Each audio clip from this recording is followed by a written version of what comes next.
Thank you. Thank you for the introduction. I'm very happy to be here talking about my work at Penn. This is work supported by NSF, ARL, and Intel. So we envision a future where autonomous systems are an integral part of our lives. We would like to have autonomous systems in our industry and manufacturing. We would like to have autonomous systems in our transportation, in our cities, across a wide variety of domains. And in order to enable this type of autonomous systems, what we need is to connect the information that we collect from the world that we live in, connect it to decision making. And in the last few years, there has been a lot of interest in understanding what could be the architecture that would allow this connection from the information to decision making through what is called the Internet of Things. So I want to give a couple of examples of what I mean here, the Internet of Things as enabling autonomous systems. So when we think of the example of smart cities and smart communities, what we have in mind is some large-scale deployment of sensing that we collect data from the world that we live in, and perhaps upload all these large amounts of data to the cloud or to some server where we do some analysis on that data and make some decisions in order to make our environments more sustainable. So this can be thought of as an Internet of Things type of architecture, here an Internet of, let's say, citywide sensing. Let me give you a very different example. When we think of smart transportation systems, what we have in mind is, one is autonomous vehicles, making each vehicle more, let's say, smart and autonomous on their own, but at the same time coordinating with the rest of the vehicles on the street in order to maintain both the safety as well as traffic efficiency. And not only coordinating with the rest of the vehicles in the street, but perhaps connecting to the infrastructure in order to upload and download relevant information, perhaps information in relation to traffic or weather conditions and so on. So this is a different example in a transportation setting of what I would call an Internet. Here I would call it an Internet of Vehicles instead of an Internet of Things. Okay? Now, if we look at many different application domains, similar types of architectures lie here in what I call this Internet of Things. And if I were to dissect this, what lies here at the middle, I'll see roughly the following type of architecture. I'll see roughly 3 different layers. So there is an outside layer that I call here the edge layer, and that's where we are interacting with the physical world by collecting sensing information and also by actuating back to the system. Then there is a second layer that is an access or connectivity layer that is responsible for connecting all these devices that live here at the edge, and not only connecting them on their own, but also connecting them to perhaps some cloud resources where we have more computing or storage resources like that. And there are many different technical challenges that arises when we think about such an architecture, and I want to point out a few that are a little bit more pertinent to the work that I'm doing. So in a lot of the cases here at the edge, what we're dealing with is with limited resources. So devices that have limited sensing, limited computing, or limited communication resources here. So that creates a challenge on how do we deal with these resource limitations. Moreover, we would like to collect data here at this part of this architecture, but this data is inherently distributed among different devices or different agents, which makes it hard to interpret at that stage. Well, then we say we can connect them all together. We have this access or connectivity layer, and there is a challenge here of how do we manage large number of devices that need to be interconnected in this setting. And not only that, in many cases, what we have to deal with is communication links, for example, wireless communication links that are unreliable. That creates a challenge here on this connectivity layer. If we move one layer higher, we would like to collect perhaps large amounts of data in some of these applications, upload them, and then make some processing on that. And that creates a challenge on how do we run our control tasks or monitoring tasks or learning tasks over large amounts of data at that layer. And we also have to deal with uncertainties and limitations that arise again on this layer as well, on the computing side. Finally, I want to point out that this architecture will be deployed to interact with the physical world. So that creates further system-wide challenges. So one is safety. Think, for example, of the transportation application that I mentioned earlier, where there are safety constraints to be met. There are also security concerns as we interconnect all these systems. And this could be a wide variety of types of security concerns, physical type of security concerns, or attacks at the cyber side of this system. There are also privacy concerns, in particular in cases where we're collecting privacy-sensitive information from our daily activities. So this here paints a large array of technical challenges that arise in this context. And my research agenda is on using different tools, tools from control and optimization, as well as learning and wireless communication in this setting, in order to enable safe and secure autonomous applications that will run in this IoT type of architectures. So in my research, I've been drawing inspiration across different parts of this picture here, different tools. And today, I want to talk a little bit about some of the work that I've been doing in this space. So I have been looking at ways that we should be rethinking the way that we do control to deal with resource limitations that arise in this Internet of Things type of architectures. So how do we deal with limited resources at the sensors, as well as the limited spectrum resources when there are many devices that need to communicate at the same time? I have looked at some aspects of learning and data-driven methods that arise in this connectivity layer in order to deal with uncertainty arising from the wireless communication space, communication in this space. I have also looked at some of security and resiliency issues that arise at different parts of this architecture. Security at the cloud layer using tools from encryption. Security at the connectivity layer, where we are dealing with connectivity type of attacks. And also security when we want to deploy some sensors. So today, due to the interest of time, I will only be talking about a subset of that work, what I have here in the boxes. So in the first part of the talk, I will talk about how do we deal with resource limitations. And in the second part, on some aspects of learning. And if there's, of course, any interest or in any of the other topics, I'll be very happy to expand on later on. Okay? And after I tell you about some of this work, I'll also tell you some of my future research directions in these three different directions. Okay? All right, so let me motivate this, start with the first part. Let me motivate this problem a little bit more.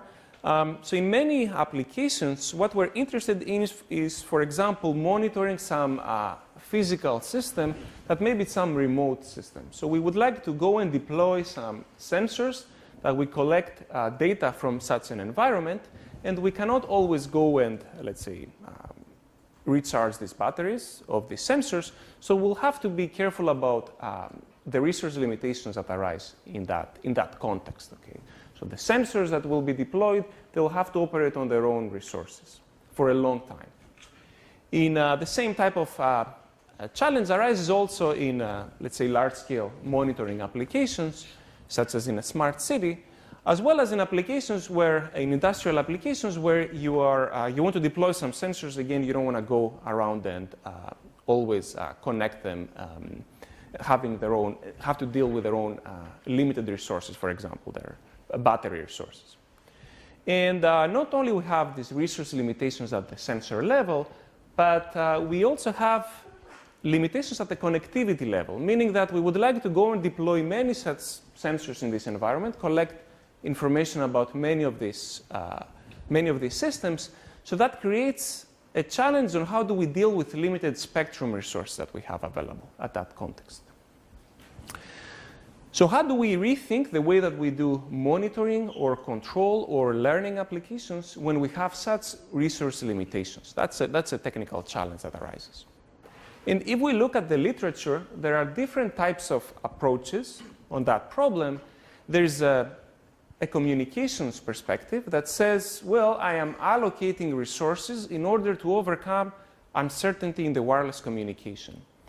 And I do that in a way to maximize some communication performance metric.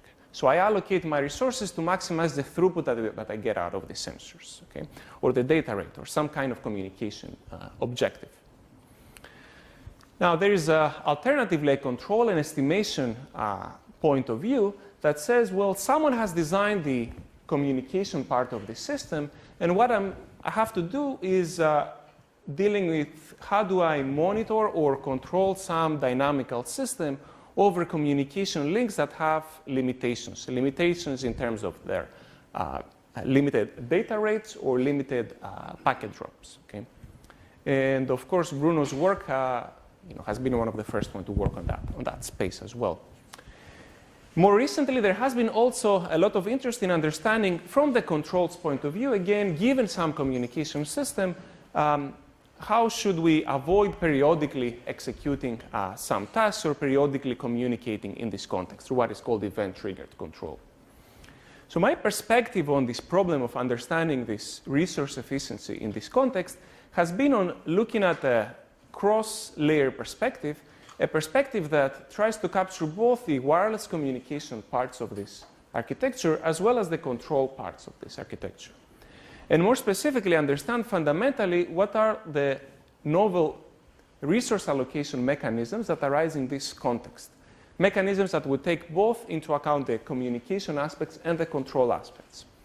So I want to explain a little bit this cross-layer approach through a particular example, and then tell you a little bit about some work that we're doing with Intel on how this can be applied in a particular communication protocol. All right, so let me be a little bit more specific, and let me pick a very simple example just to give a better understanding of the problem here. So I say that I'm interested in some physical dynamical system that is governed by some dynamical equations. It has some state x that evolves over time. And I have some sensor that is deployed in order to look at that state x of the system and transmit information across to some other location where we are receiving that information, perhaps in order to do state estimation of this, monitoring of the system, or as I have here in this picture, perhaps do closed-loop control, apply some appropriate control inputs. Okay, this is the classic, let's say, closed-loop control architecture. What I'm mostly interested here is in understanding how would I make this sensor here more green, more power efficient. So what do I mean by that? Well, every time the sensor has a new measurement to transmit, a new packet, it uses some transmit power in order to communicate, and that is the resource that I would like to be more careful about. How do I become more resource aware in that sense, okay, the transmit power. More specifically here, since we have both a control system as well as a communication system in the same picture, what I want to understand is fundamentally what are the trade-offs among two different sorts of objectives. So there's a control objective. So here I have an example of, let's say, a regulation type of objective, a quadratic cost, plus an objective that has to do with the communication part of the system, which is how much power does the sensor use to transmit over this wireless link. And I want to understand fundamentally what is the trade-off among these two objectives, and what are the mechanisms that will allow me to analyze this trade-off. Okay. Now, the interesting part here is that I am joining parts that have to do with the control specification of this problem, as well as with the communication aspects of this problem. And yes? So what is P here and H here? Okay, I'll get into that in the next slide, okay? So the question is that there is something missing here that I have to explain, or how do I make this connection between the control part of this problem and the communication part, the power utilization part, okay? So I need some language that will allow me to connect these two problems. So what are the constraints? In this case, you don't have constraints? True. Okay, so on that aspect, you can also think of having, let's say, one of these as an objective and the other one as a constraint. Let's say I want to maximize my control performance subject to some power utilization resource constraints. Or So lambda is like your multiplier, and you could think about this as that. So for now, I'll focus on this on the, let's say, the unconstrained case, but we can talk a little bit more if you want on the constrained case. Okay. All right. So as I said, I need some better understanding of this picture of this problem here. And the first realization that I want to make is the following. Communication affects system dynamics. So every time the sensor can successfully communicate information across, it conveys information, and that information can be used then for designing, for example, control inputs, and that will lead to some closed-loop dynamics of the system. Whenever I cannot successfully communicate, I'm in an open-loop mode of the system because I cannot reliably convey information at the other side.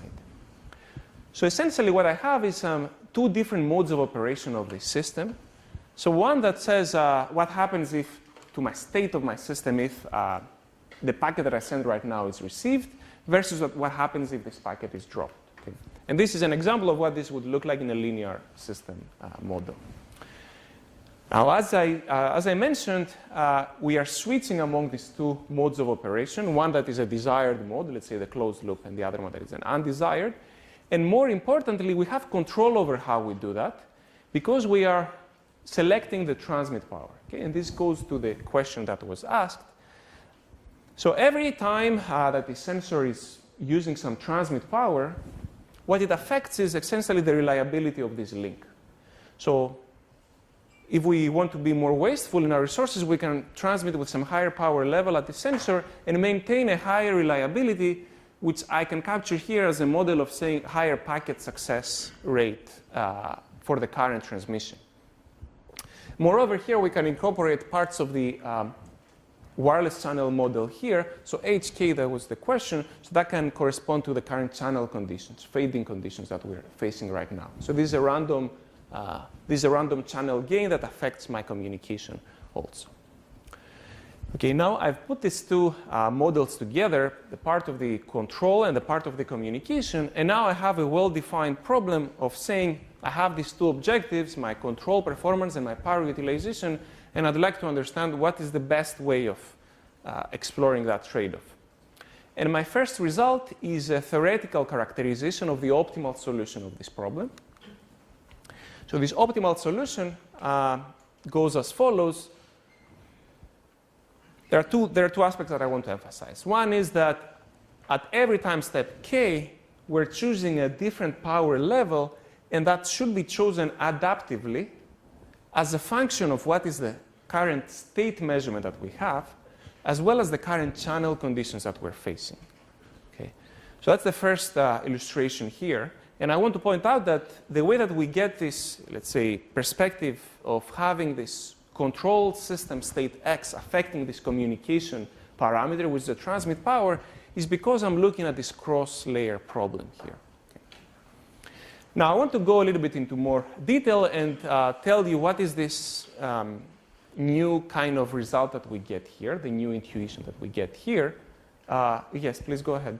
So do you assume that the packet structure is always the same, or you can change the error control mechanism to get a better reliability? So we assume for now that that's fixed, but you can also think about that as another parameter that we can play with. But we said let's just play with the power. Okay. All right. Now I want to emphasize one thing here, a little bit more importantly, which is how does the system state X come into this picture? How does it affect my power allocation? So there is a function here that I call R of X, and you can think of it as a value of transmitting the current state X that I have.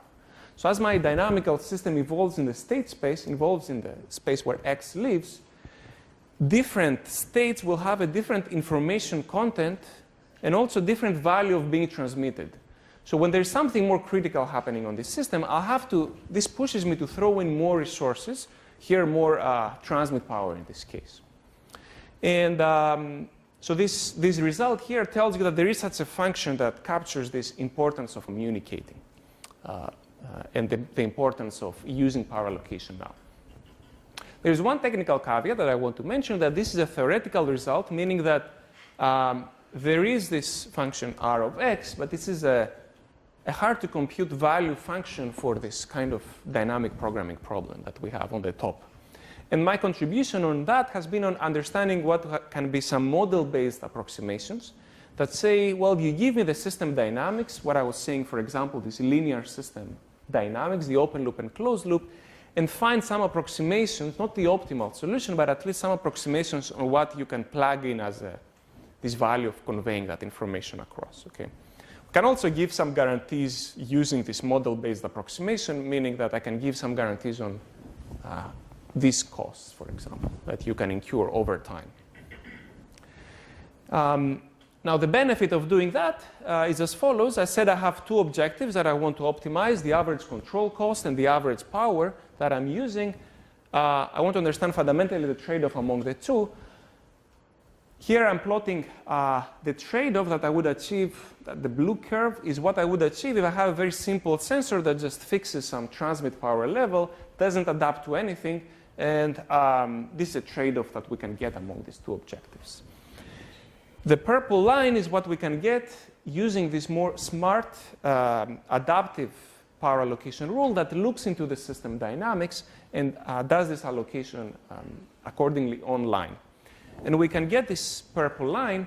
More specifically, what I want to emphasize here, of course, we get a better trade-off and much better trade-off. But if we think about fixing, let's say, some desired average control cost that we want to guarantee, what we are achieving here is a better resource utilization. That means that I can use only a fraction of the resource that I have at my sensor without sacrificing performance. So I can maximize the lifetime here of the sensor by using that allocation rule. So, yes? So, I mean, one way of thinking about this is send packets that are surprising. Right? I mean, the more the system has drifted from what could be predicted from the current state, yes. the more important it is that I send it information, et cetera. Yes. Presumably, the amount of surprise that I'm undergoing now is also a function of the external perturbation that I didn't model, and that's why I have to send the information. Right? If I can predict things perfectly, I never have to send anything again.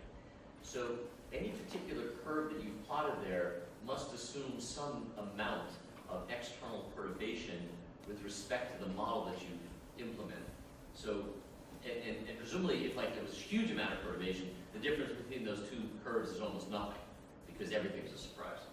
Whereas if your system is more well behaved, then actually the distance between those curves grows. So doesn't there need to be some external model to know what the distance between those curves would be?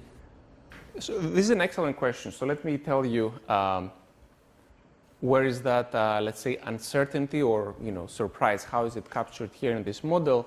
It's a very good question. So because there's some noise coming into the system dynamics, okay, think of this. There's always some disturbance coming into the physical system, which means that I always need to communicate information. Okay. Actually, here now to the question that you mentioned. So the more noise there is in the system in terms of magnitude, the larger this gap is. No, not smaller, the larger. The reason is that here I am exploiting that noise to save up more resources. Okay. Okay. Yes, but there's something that we can. I am not showing it here, but there's something that we can characterize also with some model. So I assume some, let's say, some distribution of that, some Gaussian distribution, okay, of that, and think of that as given as well. So, yes. That's a different question in the same level. Here you're simulating an unstable system. That's true. Yes. If the system was stable, what would happen to that gap? So definitely there is a gap too. It will be smaller. Now that's kind of a qualitative. I think we can also quantify that. Yes, we can quantify that. Yes, and whether you have stable or unstable, the approach would be the same. Okay, so okay.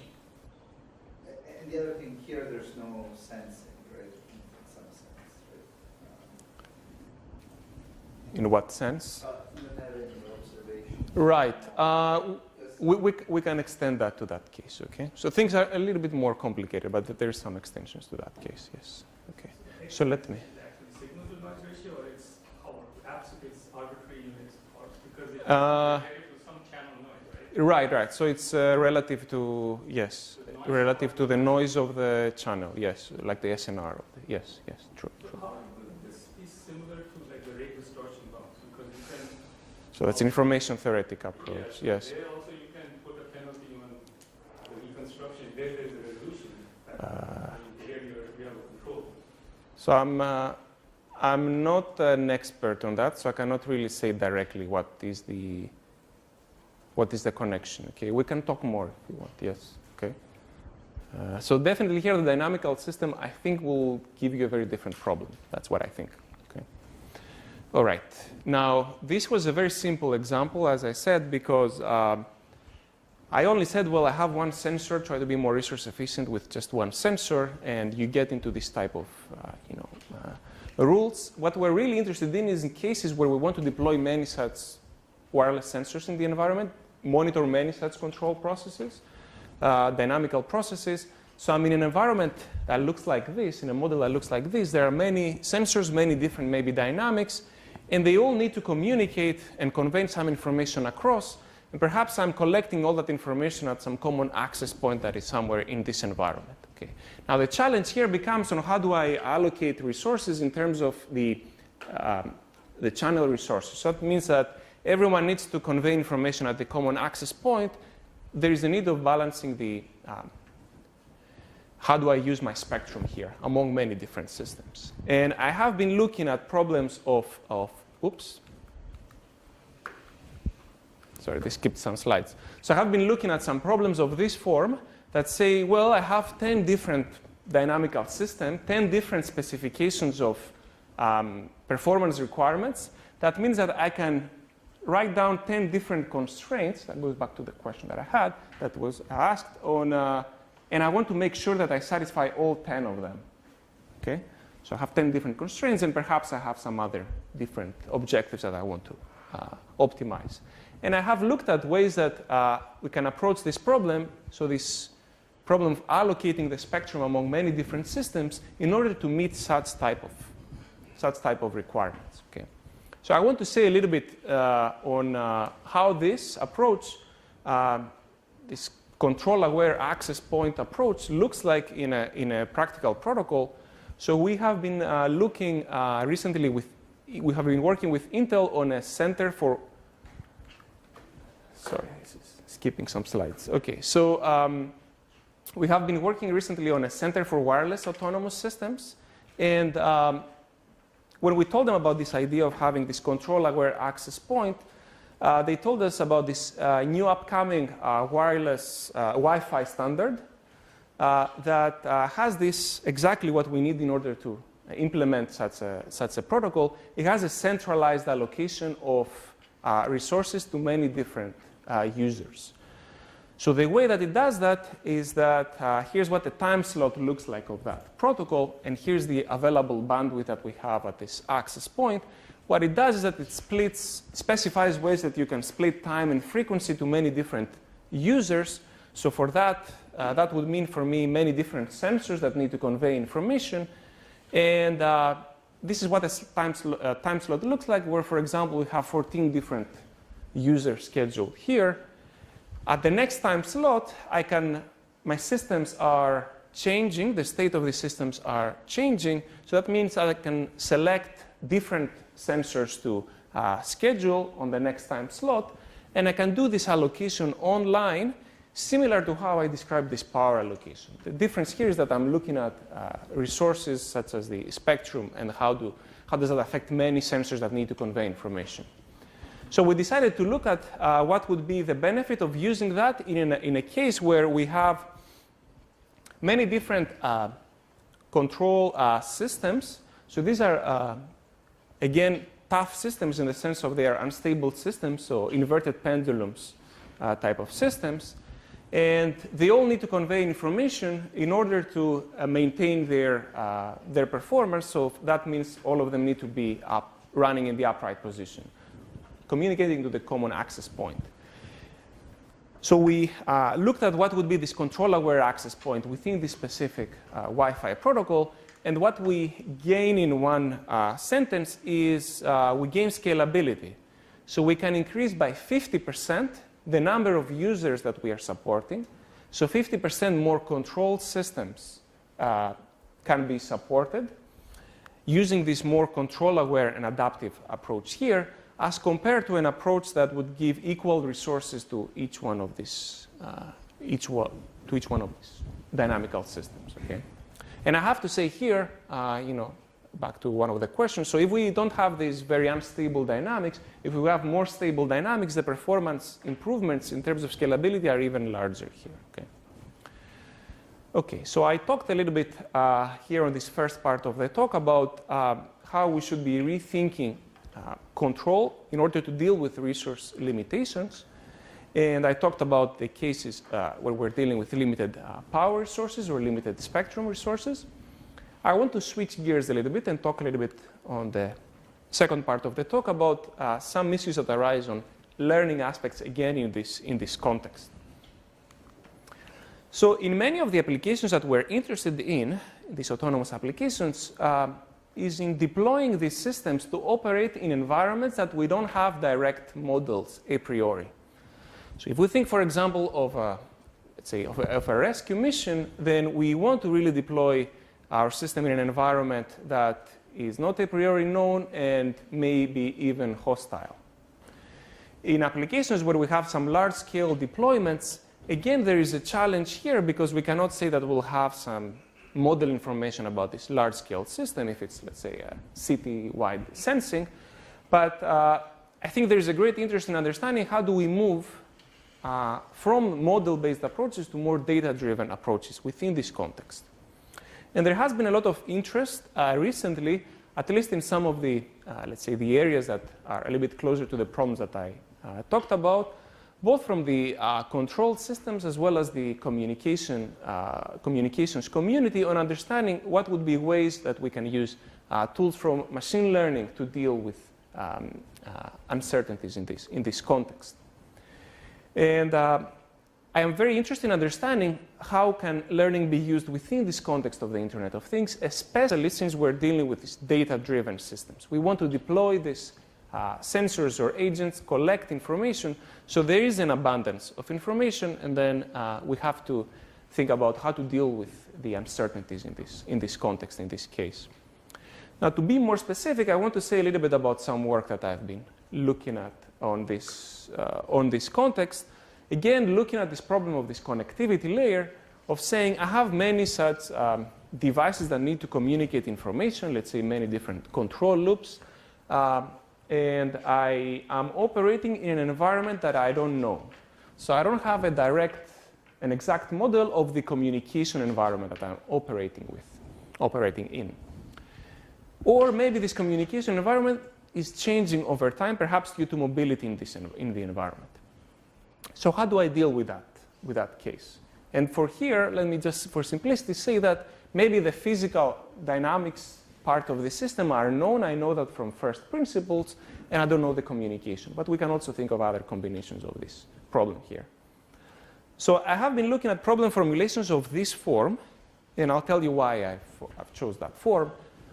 So essentially what we want to do is solve an optimization problem that says I want to maximize some objective, maybe some estimation or control objective, subject to some resource limitations. And these are with respect to the communication resources. And here you see more specifically that there is an expected value that arises here, that I have here in red. And this is the expected value over the communication environment that we are facing right now. So more specifically, the quality of my communication links right now. And as I was discussing in the first part of the talk, this affects the way that I am using my resources in order to overcome these limitations. Okay, so the red part is what is unknown in this problem, in the sense that maybe I'm operating in an environment where I don't have a clear picture of this expected value. And I want to understand what kind of tools I can use in this context to solve such a problem. Now, I chose a specific formulation for the following reason. Well, as we do typically with these constraint problems, we can look at this at the Lagrange dual domain of this. So I can write down, do the math, write down the Lagrange dual problem that says what I want to solve is minimize over some variables. These are the dual variables for this problem. And I want to minimize the Lagrangian, which takes the following form. There's this expected value, which is the expected value that I had in the previous picture, that is what is unknown. And there's some function that arises in there inside this expected value. You can think of it as something like I want to choose my parameters, mu, to minimize some expected loss function. And this loss function has to do with the tasks that I want to achieve, some control or estimation tasks in this context. Now, if we look at this problem a little bit more carefully, we realize that this looks very much like a machine learning problem, which says I am trying to tune the parameters of some model in order to minimize some expected loss on some data set. Okay? So the structure of this problem looks similar to a machine learning problem. And that's really why I chose this formulation of this, let's say, this connectivity problem here, because now I can take advantage of tools from machine learning community, in particular optimization tools, to tackle this problem that I have over here. And what do I mean by that? Well, when we don't have, as is typical in machine learning, when you don't have access to some expected value, what you do is that you can substitute with that with some sample-based average. So I get IID samples from this environment that I don't know. From me, I said that it was a communication environment. So I get IID samples of that and substitute that with an empirical average and try to solve this problem here. And now I have a wide variety of algorithms that I can use. I can use, for example, gradient descent, stochastic gradient descent, and so on to tackle this problem here. And indeed, here is an algorithm on that that says, well, I'm going to go collect some large number of samples. I'm going to form this sample average that I have over here. And I'm going to solve this problem using my favorite algorithm. Let's say I'm going to try to use it using gradient descent. And then I can also go back to the primal, but that's not so important right now. What is the guarantees that we can give in this setting? Well, if we are patient enough and we collect a large amount of IID samples, we have guarantees on what is the performance of this algorithm, in the sense that we can converge to the optimal solution of the original problem that I had, as if I knew that expected value that I'm substituting with a sample mean. So we can, if we are patient enough and we can collect a large amount of data, we can give some very strong guarantees. And I want to emphasize that this is really, you can think of it as an offline approach that says, here's an environment I don't know, collect a large amount of data, upload it to some common, let's say, server, and solve this problem, and that's it. Okay?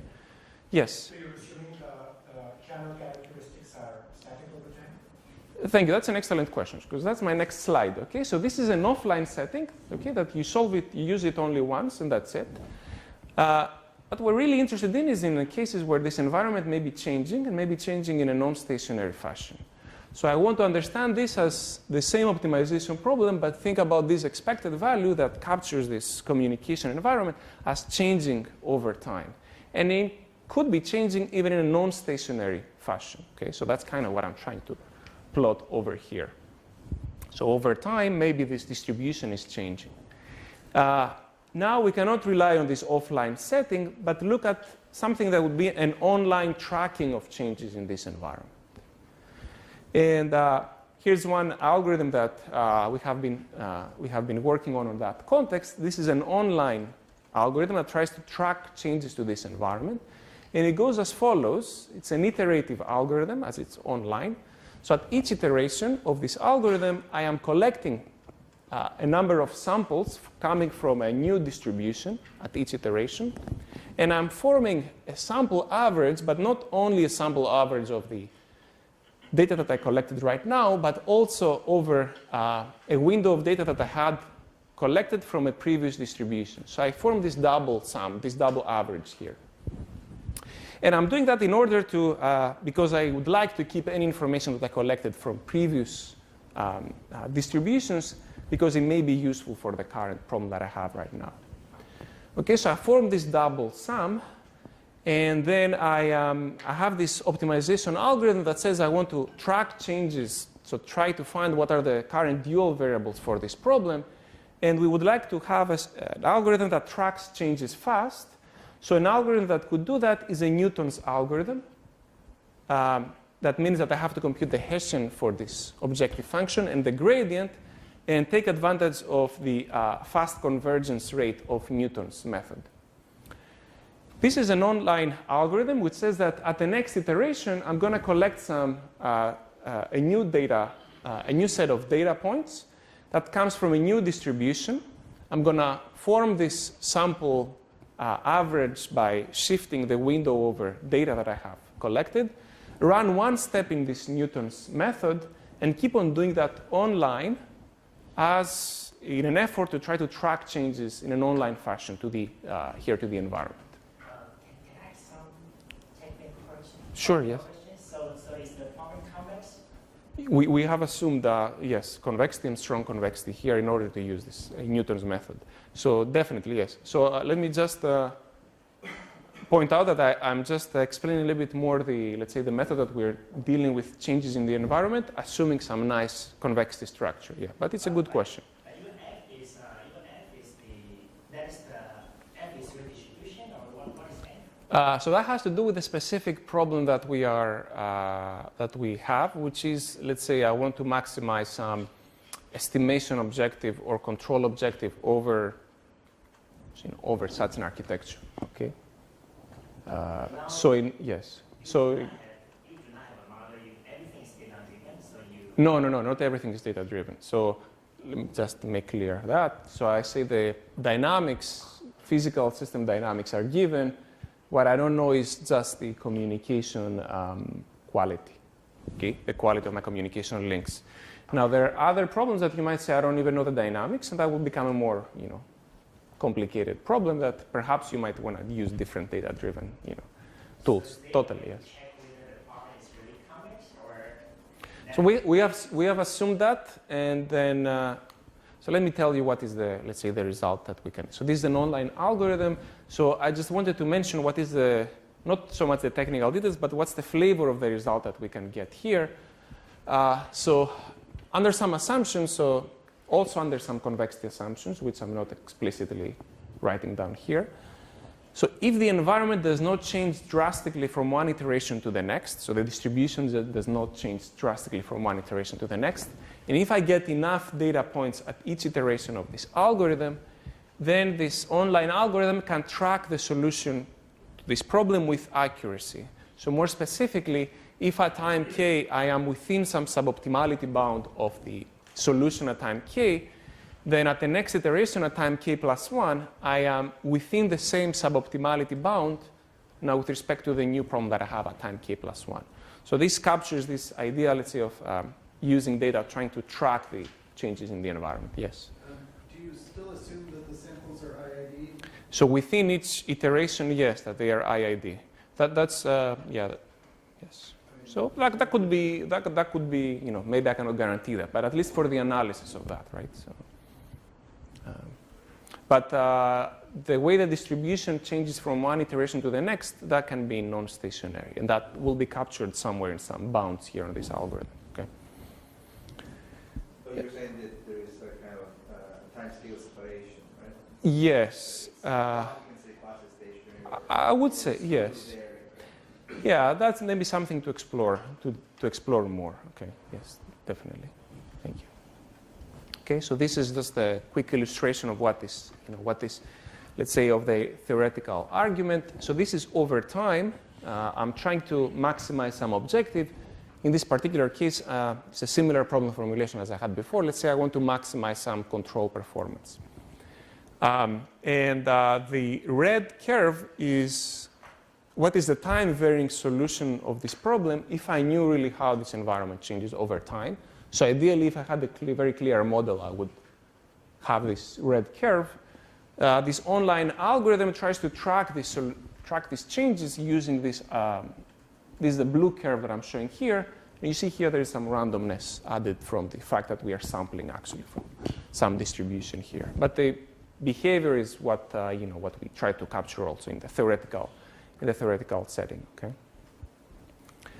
Okay. So this is a summary of the second part, so I discussed a little bit some connections that we can make in this problem at this connectivity layer and some tools that we can use from machine learning within this context, in particular optimization tools. So these are the topics that I discussed today, I just wanted to say just a couple of words about some of the security problems that I've looked at. Again, going back to this architecture that I showed at the beginning, I have looked at some security aspects that arise when we want to upload information, let's say privacy-sensitive information, to some cloud resources, and we want to run some optimization algorithm over privacy-sensitive information. And I've used techniques coming from encryption, in particular partially homomorphic encryption, that allows to hide information when we upload there and still be able to run some optimization algorithms over encrypted data. Okay. And I've also looked at this security that arises at this connectivity layer where we are dealing with passive type of attacks. Let's say I want to connect many agents and many sensors and actuators in this setting, and I want to hide the information that I sent in a control theoretic way against eavesdroppers who may be overhearing some of my communication that is going on in that context. And I just wanted to say a couple of words about some of the future research directions that I'm trying to address in these three different directions. So I talked a lot today about the cases where we are dealing with, let's say, limited resources, very low power sensors. That's one type of applications that arises in this context. There is another type of application that arises, for example, when we have more time-critical systems. So what, for example, if I have connected autonomous vehicles? Okay, so then the dynamics are faster in this case. Or what happens if I have some robotics applications that are connected through some Internet of Things type of architecture. And I'm very interested in understanding how to deal with, now not just, let's say, how do I deal with limited resources, but how do I deal with latency and reliability aspects of this problem. And I have some initial work on that direction too. Also, in many cases, I think there is a great interest in understanding scalability of these architectures. So let's say if I am interested in monitoring or controlling some more large-scale system, or let's say a large number of autonomous vehicles on the street, understanding what will be tools that will allow me to do that in a scalable fashion. Okay, so for multi-agent systems. This is some of the application domains I already mentioned. Okay. Now, within the learning aspects of this problem, I think there is a great interest in understanding what kind of tools we can use from machine learning within this context of autonomous systems, in particular when there are safety constraints.